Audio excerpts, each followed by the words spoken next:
In a powerful and thought-provoking speech, Nelson Chamisa, the young leader of Zimbabwe's opposition, stood before an audience in Ivory Coast, a nation all too familiar with its own struggles. Chamisa spoke passionately about Zimbabwe, a country yearning for transformative change, progress, and global recognition. His central message was a simple yet profound plea: look beyond the sensationalized headlines, the entrenched stereotypes, and see Zimbabwe for what it truly is, a nation brimming with immense potential, a vibrant culture, and resilient people. This was no mere rhetoric, it was a call to action. A challenge to the international community to open their minds and perceive Zimbabwe through a new, more nuanced lens. The response from the audience was electric, as a wave of hope and renewed optimism washed over the crowd. In that moment, it felt like a turning point, a chance to rewrite the narrative and reclaim Zimbabwe's story on the global stage. But the journey ahead, the people knew, would be far from easy. For too long, Zimbabwe has been defined and confined by the relentless narratives of its struggles, economic hardship, political instability, and concerning human rights issues.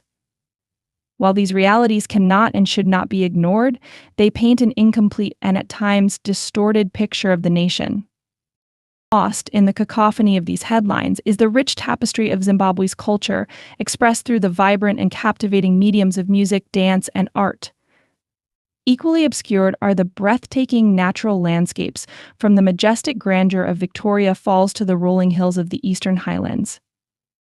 Zimbabwe is a nation of contrasts, where ancient traditions and modern aspirations coexist, and the echoes of a colonial past mingle with the dreams of a brighter future.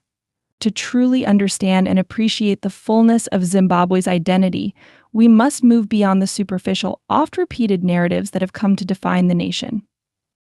The key lies in listening closely to the voices and personal stories of the Zimbabwean people themselves, their tales of hope, resilience, and unwavering pride. These first-hand accounts hold the power to rewrite the dominant perceptions and paint a more holistic, authentic portrait of Zimbabwe.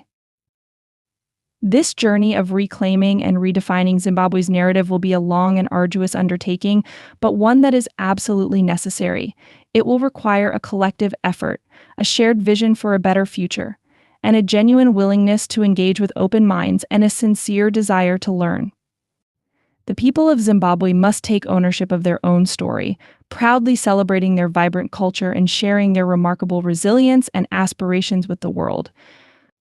They must become the ambassadors of their narrative, engaging the international community with a spirit of collaboration and a steadfast determination to be heard and understood.